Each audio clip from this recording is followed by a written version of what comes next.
trabalho com eletrônica desde os 13 anos de idade. Faz muito tempo, eu estou com 69, né? Então faz muito tempo. Eu me aposentei oficialmente, mas continuo trabalhando, mantendo um site de eletrônica em que vocês aprendem eletrônica, vocês encontram projetos prontos, vocês encontram muita coisa, muita informação para que vocês possam trabalhar com eletrônica. Inclusive curso. Tem cursos simplificados em várias áreas lá. O site tem a versão em português, tem a versão em espanhol e a versão em inglês. E hoje nós contamos, eu e o Renato, que me colabora comigo, que cuida da boa parte do conteúdo, nós temos mais de 300 mil acessos mensais. Né? Durante a minha carreira eu também escrevi muitos livros. Escrevi mais de 140 livros na área técnica, inclusive livros publicados na Rússia, certo? Eu tenho livros publicados na China. Então, esse aqui é um curso de mecatrônica que ele é indicado na Universidade de Pequim. Não se lê nada aqui, né? Certo? Só lê o meu nome, que está aqui em português, e até tem uma curiosidade, que tem 2 letrinhas chinesas na frente. Eu perguntei para um amigo meu que é chinês, o que quer dizer isso? É meu nome em chinês? Ele falou, não, isso aqui quer dizer que você é brasileiro. Então vocês veem que eles dão valor, pelo menos para a gente, eles sabem que quem está ensinando eles é um brasileiro, o que é muito interessante. E eu tenho hoje no site a editora que vendemos através do site. Nós temos muitos livros publicados, que são livros que basicamente ensinam eletrônica. Tanto que eu vou sortear para vocês depois um volume do meu curso básico de eletrônica. Mas o motivo que eu estou aqui principal é para falar um pouco de tecnologia. Os que assistiram à palestra do Marcos, ele falou sobre a internet das coisas, e o Renato falou um pouco de como comprar componentes, mas a tecnologia em si, ela tem uma história muito longa, né? Que são os chamados, que hoje são chamados os makers, que são os fazedores. E isso vem de longe. Antigamente, se você quisesse montar alguma coisa de eletricidade ou eletrônica, era muito difícil. A gente pode voltar lá para o tempo do Michael Faraday. Já ouviram falar? O cara que inventou o transformador. Naquele tempo era terrível. Não tinha Mauser. Para fazer o transformador, o Faraday ele trabalhava numa editora que encadernava livros. E ele pegou, quando era jovem, uma série de livros sobre os experimentos de eletricidade que um cientista da época tinha feito. E ele se interessou tanto que ele resolveu fazer os experimentos em casa, certo? Para descobrir novas coisas. Como é que você fazia uma bobina comum para fazer um eletroímã? Naquela época não tinha loja. O Faraday tinha que procurar um lugar em que vendesse barras de cobre, minério de cobre. Ele pegava o cobre, ele tinha que derreter em casa para fazer o fio. E é óbvio que derretendo o cobre para fazer o fio saía desencapado. Aí ele tinha que comprar o algodão ou a seda para encapar o fio e assim ter o que a gente hoje tem chamado fio esmaltado. E aí ele podia enrolar a bobina. E assim ele pôde fazer os experimentos que levaram à descoberta do transformador, do solenoide e de outras coisas. Então era difícil. A coisa foi evoluindo. No tempo das válvulas, você não tinha placa de circuito impresso. Você usava um chassi de metal. Você tinha que comprar o chassi e furar. Certo? Era um trabalho danado. A coisa foi evoluindo e com o tempo a gente começou a ter mais componentes disponíveis para fazer as montagens, para fazer os projetos e maior facilidade de montagem que hoje a gente chega na geração que a gente fala dos makers e, como o Renato falou, já não precisa montar tanta coisa. Você já pode comprar quase tudo pronto. Se você quer controlar, fazer uma máquina, um aparelho, que controle a abertura e o fechamento da porta da garagem, através de um controle remoto, ficou muito simplificado, porque você compra um microcontrolador, você compra um shield de controle e alguns componentezinhos adicionais e o resto está tudo pronto ali. Fica tudo muito mais fácil. Então a eletrônica hoje, ela assumiu um grau de praticidade muito grande, certo? Pode-se montar as coisas com muita facilidade. E hoje, com os componentes que a gente tem, pode-se fazer coisas maravilhosas, né? Tudo depende da imaginação de cada um. Eu vou dar um exemplo. O que eu posso fazer com um microcontrolador diferente? Um exemplo interessante é um grupo de estudantes da Universidade de Londres, o Queen Mary College, né? Que eles simplesmente fizeram uma coisa que ninguém teve ideia, da internet das coisas. Eles pegaram uma torradeira de pão e montaram nela um microcontrolador, uma plaquinha de acesso à internet pela torradeira. Agora se pergunta, para que uma torradeira de pão quer acesso à internet? Né? Eles foram imaginosos. Eles programaram para a torradeira acessar o site da previsão do tempo. E modificaram uma cabeça de impressão de uma maquininha que tira nota de supermercado. Vocês já viram essa maquininha, né? É uma maquininha térmica aquilo. Tem um papel, né? E ela tem uma ponta aquecida, térmica, que bate no papel, faz aquele barulhão e grava as informações, o preço das mercadorias. Eles pegaram uma cabeça de uma impressora dessas e adaptaram na torradeira, controlada pelo microcontrolador que tinha acesso à internet. E daí? O inglês é muito preocupado com o tempo, que é mais ou menos como o de São Caetano aqui. Chega de manhã, está maior chuva, sai de outro lugar, está bom tempo. Né? Muda muito rápido o tempo, aqui por causa da proximidade da serra, né? E o inglês é muito preocupado, porque o tempo em Londres muda muito rapidamente. Então, a torradeira podia fazer o seguinte, o inglês levanta de manhã, pega o seu jornal para ler, né? Aí ele faz o seu chá, enfia a torrada na torradeira, ao mesmo tempo a torradeira acessa a internet e imprime na torrada a previsão do tempo. Certo? Então, quando a torrada salta, antes de passar a manteiga, ele já sabe se vai chover ou não, se tem que levar guarda-chuva ou não. Uma ideia interessante, né? Eles ganharam o prêmio de originalidade. Para vocês terem uma ideia de que aonde pode chegar a internet das coisas, certo? Pode-se ir longe.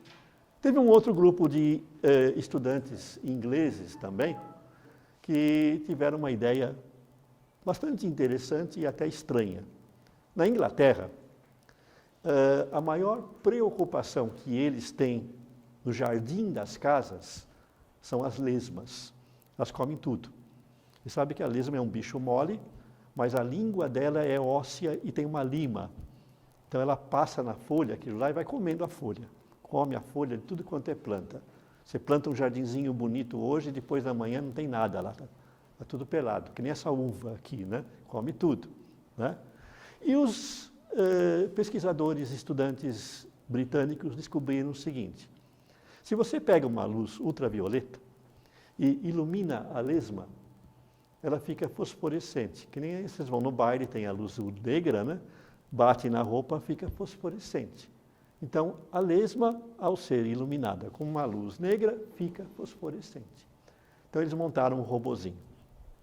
Montaram um robozinho que tem uma luz fosforescente, uma câmera ligada a um microcontrolador que controla os motorzinhos do robô e que controla um braço robótico, um braço mecanizado. Aí o que eles fazem? Eles soltam o robozinho no jardim. O robozinho começa a rodar, rodar, rodar. Quando ele deteta uma lesma, o que ele faz? Ele vai lá, pega a lesma e joga num reservatório atrás. Até aí, tudo bem. Onde é que está a novidade e que mostra até onde vai a imaginação? O que acontece se você joga um sal numa lesma? Já viram isso? Ela dissolve. Ela morre, dissolve mesmo. Né? Então, esse recipiente que tem atrás, tinha sal. Quando a lesma é jogada lá, ela dissolve e dá um processo eletrolítico que gera energia elétrica. Então, a energia elétrica é usada para carregar a bateria do robô. Em outras palavras, o robô come lesma, ele se alimenta da lesma, certo? Então, eles fizeram um robô comedor de lesma, certo? Vocês imaginem aonde vai a imaginação do pessoal, né? Então, vocês vejam o que dá para fazer, né? Não tem limite para o que você, usando componentes eletrônicos, eventualmente recursos mecânicos, certo? Vocês podem fazer uma infinidade de coisas. O Marcos falou da geladeira que detecta o que tem dentro dela e informa a pessoa quando está saindo, precisa comprar leite. Certo? A General Electric lançou nos Estados Unidos uma geladeira que vai além. Quando ela detecta que está faltando leite na tua geladeira, ela não fala com você, ela liga direto para o supermercado e compra. Certo? O supermercado entrega a caixinha de leite na tua casa. A própria geladeira que encomendou. Certo? Então, você vê onde vão as coisas, né? E fora novidades que a gente tem em tecnologia, que elas podem ir muito além daquilo que a gente vê em filme de ficção científica, né? Se vocês pegam, por exemplo, a prova de que a gente está evoluindo muito rápido, a gente vê nos filmes de ficção. Se a gente voltar no passado, aí vocês vão lá olhar um filme do Flash Gordon, da época, década de 30 e década de 40, né? O Flash Gordon, na nave espacial que ele usava para combater os inimigos do planeta Mongol, né? Ele chegava na porta e fazia assim, a porta abria, né? Aquilo lá era uma novidade fantástica para a época, 1930, 1940, né? Tinha gente que nem acreditava, né, que aquilo podia ser possível, né? Hoje, com a nossa tecnologia, nem precisa fazer assim, porque o sensor da porta detecta a nossa presença pelo calor do corpo, certo? A porta do supermercado, a porta do aeroporto, do shopping, que abre sozinha, né? Naquela época era novidade, né? O Dick Tracy tinha no relógio um rádio, que ele falava com o chefe, um telefone no relógio, certo? Hoje nós temos celular que é muito mais que relógio, faz tudo, né? Acessa a internet, certo? Tem o GPS, ele tem o sensor, você pode carregar através da internet um programinha que transforma o seu celular num nível. Você quer colocar um quadro na parede, você pega o celular e ele encontra o nível. Certo? Tem coisas assim fantásticas, né? Que foram evoluindo com a ficção científica, né? Que foi previsto pela ficção e depois, quando veio, até veio melhor, né? O sapato do Agente 86, né, o sapatofone, né, que era um telefone no sapato, que ele tinha no sapato, certo? Hoje a gente pode colocar o telefone em qualquer lugar. Os japoneses fizeram isso e mostra onde vai a imaginação. Vocês sabem que o nervo auditivo, ele passa bem junto ao dente, ao maxilar, né? Tanto que se você bate no dente, você ouve som, porque ele excita. E o nervo é um condutor elétrico. Até teve um caso interessante, né? Que o sujeito foi no dentista e ele colocou uma prótese metálica e a prótese metálica encostou no nervo e formou uma junção semicondutora. Sem saber, o dentista implantou um diodo, detetor, dentro da dente do cara.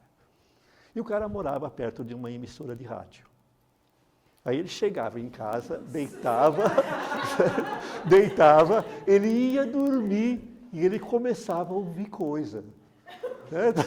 Estava alguém falando dentro da cabeça dele. Né? Aí ele procurou o psiquiatra. Né? Ele chegou a procurar o FBI, isso aí foi nos Estados Unidos, porque ele achava que os russos tinham implantado um mecanismo de espionagem na cabeça dele. Né? Até que descobriram. As ondas de rádio da emissora, elas eram detectadas pelo dente e excitavam o nervo auditivo e o cara estava ouvindo a programação da rádio, certo? Isso aí hoje já depois desse caso, teve vários outros casos assim que aconteceram isso. E os japoneses aproveitaram isso por uma brilhante ideia. O que eles fizeram?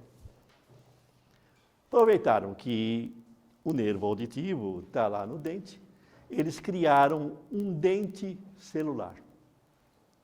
Implantaram no dente o sistema de comunicação do celular, né? Implantaram o microfoninho, né? E implantaram lá no cara, encostado no nervo auditivo. E aí o sujeito não tem mais o celular pela rua, eu quero falar com a minha casa, ele simplesmente fala, ligue para casa. O celular tem um sistema inteligente, ele disca.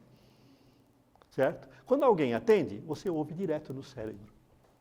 Certo? Porque está encostado no nervo auditivo. E ele fala, você responde. O microfone está embutido no dente, não tem problema nenhum. Né?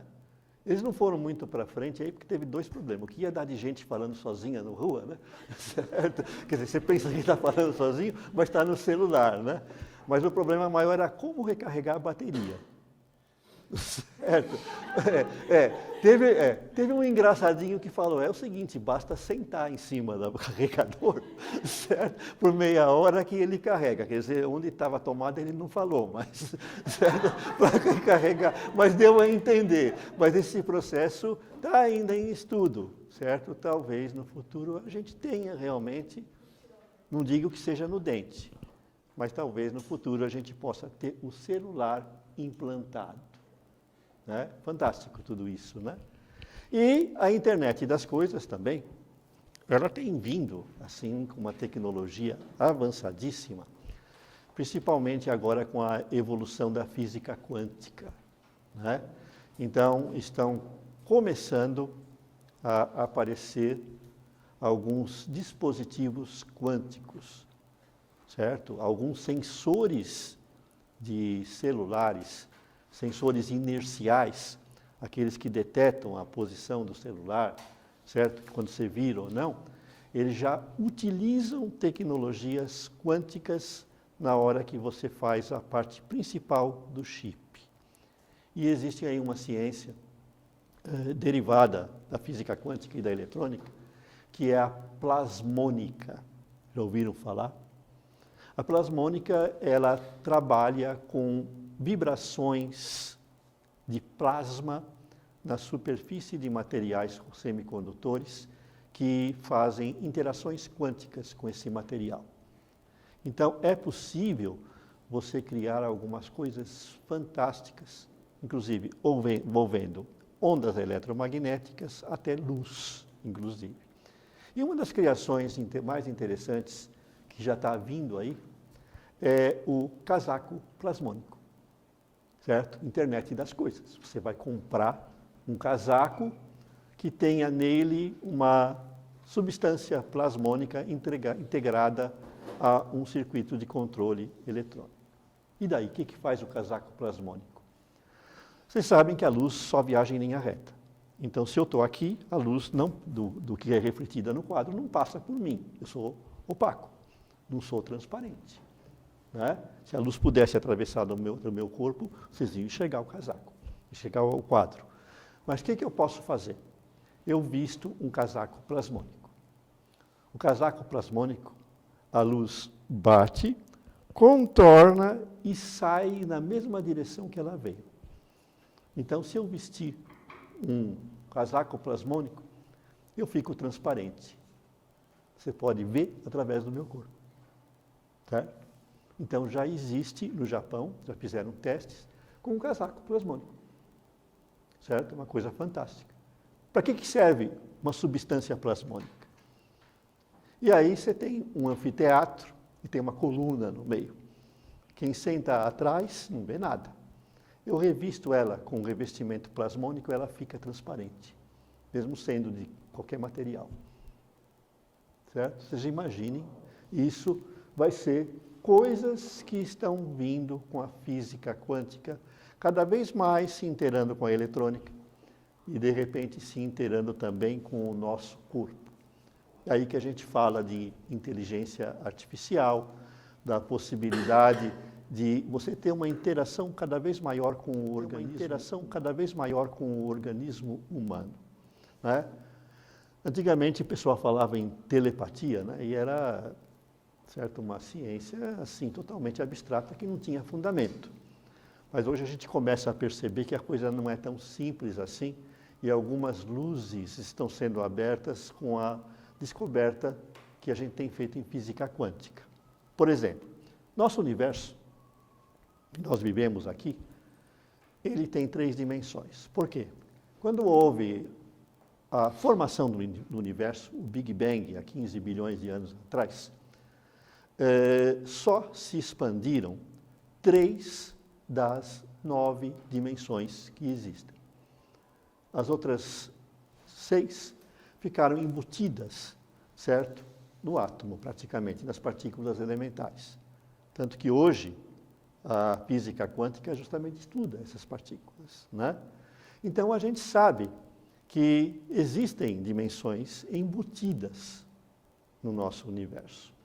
Essas dimensões embutidas, elas começam a ser descobertas, que é o caso dos elétrons pareados, que você pode eventualmente transmitir mensagens pela 4ª dimensão, usando, certo, uma velocidade maior que a luz. Coisas fantásticas que estão vindo para aí. E o fato é que a gente vai poder, talvez das próximas dezenas de anos, explorar na eletrônica e em aplicativo as descobertas da física quântica, né? Já existe a possibilidade, a previsão, não se sabe quando, de, em vez de você transmitir uma mensagem wireless ou de qualquer sistema de comunicação, através de ondas eletromagnéticas que se propagam na nossa dimensão, utilizar a 4ª dimensão embutida em partículas elementares. Já se fizeram previsões lá no CERN, né, no Centro Europeu de Pesquisas Nucleares, lá na Bélgica, Suíça, né? Testes, estão fazendo alguns testes para que se crie, de repente, um modem que seja mais rápido que a luz. Um modem, vamos dizer, que seria um modem que supera o limite estabelecido por Einstein, que o Einstein falou que aqui nada é mais rápido que a luz. De repente, certo, usando a física quântica, essa fronteira é quebrada, né? E aí a gente vai ter coisas assim fantásticas. A gente vai começar, como em outras ciências, que a gente foi devagarzinho, foi evoluindo, né? E aí, daqui 100 anos, você vai ter na sua casa uma porta opaca, um portal, que vai ter uma tela lá, sei lá de que material que é, conectada a uma rede quântica, uma rede, vamos dizer, subquântica, que está conectada a uma... Como a internet nossa está conectada no mundo inteiro por fio, vai existir talvez uma rede quântica que esteja interconectada pela 4ª dimensão. Já imaginaram isso? O que a gente faz? Aí eu estou aqui, eu moro lá em Guarulhos, termina a palestra, eu quero ir para a minha casa, eu vou lá naquele painel, eu digito as coordenadas, a porta torna-se aberta, ela abre. E ao mesmo tempo lá na minha casa abre a minha. Eu atravesso daqui e eu saio lá. Certo? Já pensaram isso? Né? Ou então, eu termino aqui a palestra, agora eu estou com fome, eu quero almoçar no restaurante, eu quero ir no Alfredos lá em Roma. O restaurante do Alfredos em Roma comer uma massa. Aí eu pego, eu digito as coordenadas de internet via do Alfredos, abre a minha porta aqui e o outro lado dela abre lá no restaurante. E eu atravesso para lá. Para acabar o deslocamento físico como a gente conhece. Ninguém mais vai precisar ter carro, certo? Enfrentar esse trânsito, né? Enfrentar esse trânsito que a gente enfrenta. É ficção. Hoje a gente mal imagina, mas é uma ficção que pelas leis da física é possível. É uma ficção, né? Como o celular. O celular, quando acharam que não seria nunca possível você ter um aparelho portátil que permitisse você comunicar tão longe com tantas pessoas, porque ele era impossível, porque não havia tecnologia. O celular tem uma história assim fantástica. Quem inventou o celular? Foi uma mulher artista de cinema. Né? A história dela é fantástica, tanto que hoje ela é considerada a patrona das telecomunicações nos Estados Unidos. E aí, era uma vez uma mulher chamada Hedy Lamarr. Uma artista, ela era muito bonita, foi considerada depois uma das mulheres mais bonitas do mundo, né? E ela era artista de cinema e engenheira eletrônica. E ela era casada com um engenheiro eletrônico. E ela era austríaca, assim como o marido dela. Isso foi lá no ano de 1938. Só que o marido dela tinha uma amizade, certo? Nada desejável. O amigo dela era amigo do Hitler, certo? E o Hitler chegou para ele e falou o seguinte: olha, os nossos torpedos, como é que eles soltavam um torpedo de um submarino na época? Tinha um controle remoto. Era um radiocontrole através de um transmissorzinho muito simples que emitia o sinal do controle remoto para o torpedo. Então o submarino parava, estava lá o navio inimigo, ele levantava o periscópio, soltava o torpedo e um marinheiro dirigia o controle remoto para acertar o navio. Então se o navio desviasse, ele ia atrás. Era meio difícil. Só que os navios inimigos descobriram o seguinte: se eles tivessem no navio um transmissor e descobrissem a frequência do torpedo, era só colocar um transmissor na mesma frequência que eles interferiam.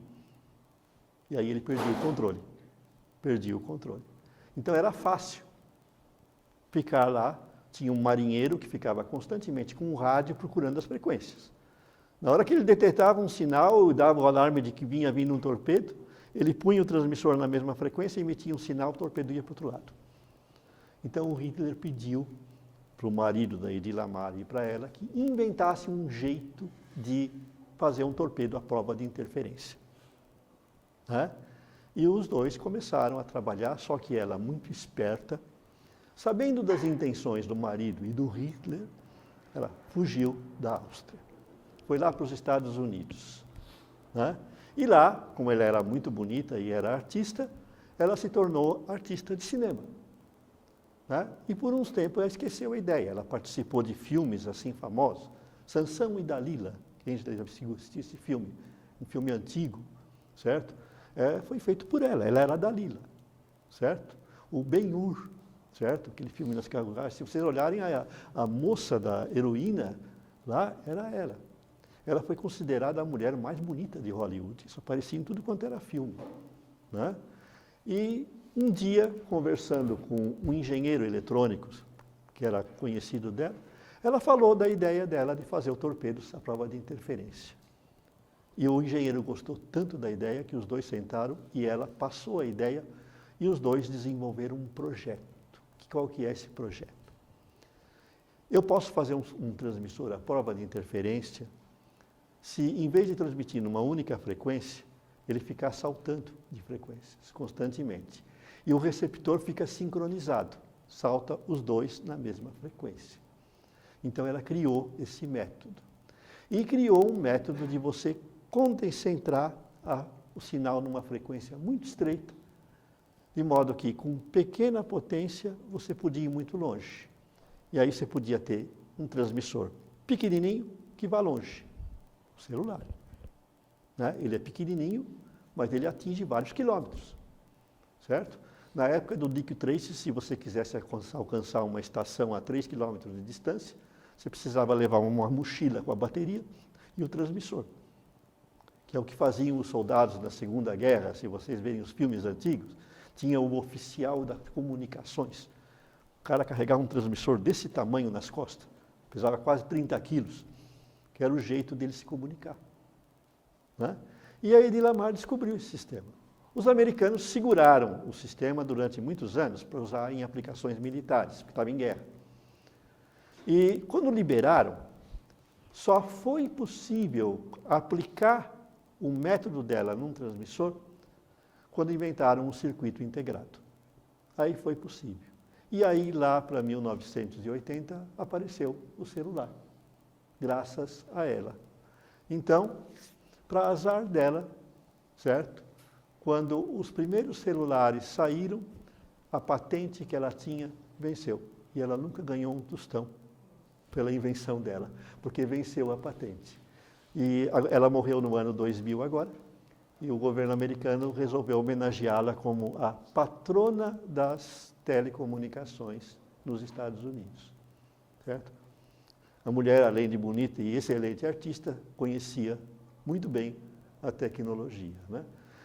Então, a gente vê que muita coisa que hoje a gente pensa que nunca vai ser possível, de repente descobrem alguma coisa que contorna a dificuldade.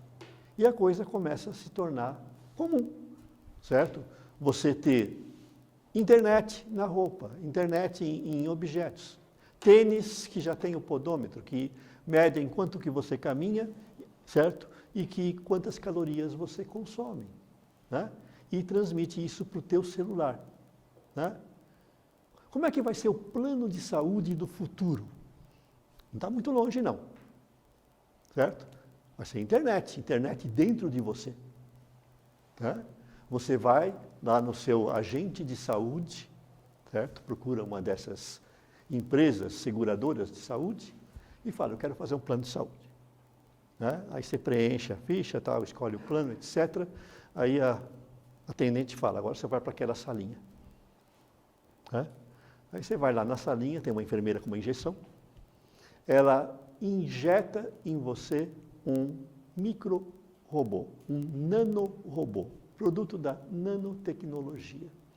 Assistiram Viagem Fantástica, que tem um filme que o cara viaja dentro do organismo humano, vai ser aquilo, só que lá não vai ser um submarino com pessoas, vai ser um nanorobô que vai ser aplicado a você e ele tem conexão com a internet através do teu celular no bolso.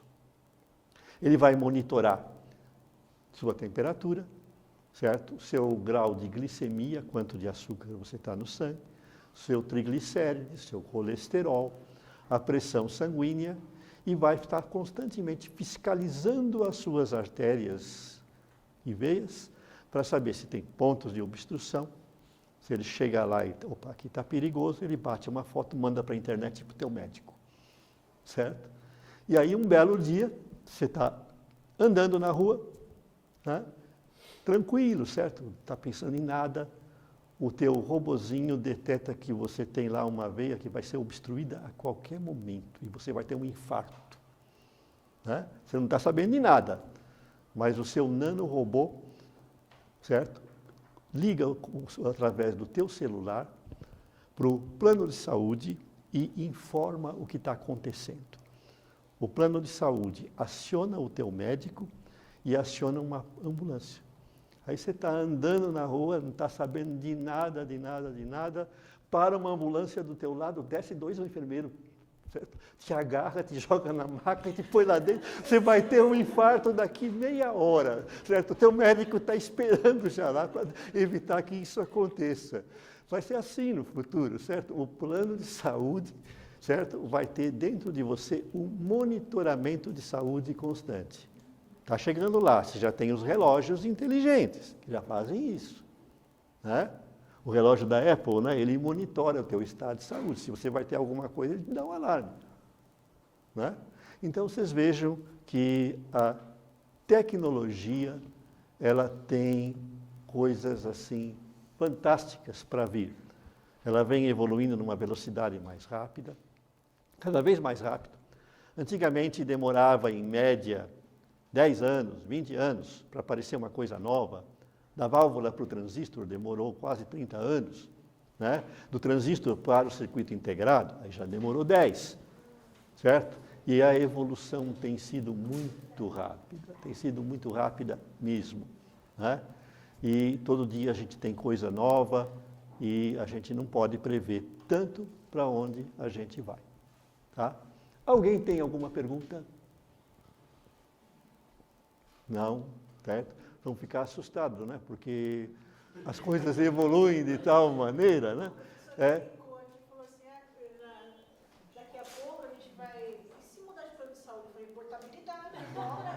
Não, olha, a inteligência artificial, ela está chegando aos computadores. Os computadores, eles, de repente, começam a apreender. Né? O Marcos falou na palestra dele do programa do Google que conversa com você. Certo? E a coisa vai além. Hoje, você já tem uma prova de que as máquinas estão se tornando inteligentes quando você usa, por exemplo, alguns programas. O Word, por exemplo, quando você vai digitar uma palavra, você não completa a palavra, ele já sabe o que você quer, porque ele já se acostumou com o que você digita. No futuro vai ser assim, você vai ter o computador meio inteligência artificial, meio processamento comum. E esse computador, por exemplo, você vai ter um anúncio no jornal assim, vende-se computador usado que trabalhou 5 anos num consultório médico. Ele sabe tudo sobre consultório médico. Certo? Então, o outro médico compra e ele não precisa treinar a funcionária, porque o computador já sabe como fazer as coisas. Certo? No futuro talvez seja assim, o computador ele vai deixar de ser alguma coisa descartável, certo? Para ser alguma coisa que pode ser repassada pela experiência. Você vai poder comprar um computador pela experiência que ele tem. Já pensou? Né? O professor professor novo, recém-formado, aí ele compra um computador de um professor antigo que está aposentando e o computador já sabe tudo. Então, na hora de preparar a prova, o computador prepara a prova para ele, ele não precisa falar nada. Então, quem sabe, logo no futuro vai ser assim, entende? Então, vocês veem o que vem com a tecnologia. Né? Então, é isso aí, pessoal. Eu vou sortear o livro. Tá? Obrigado.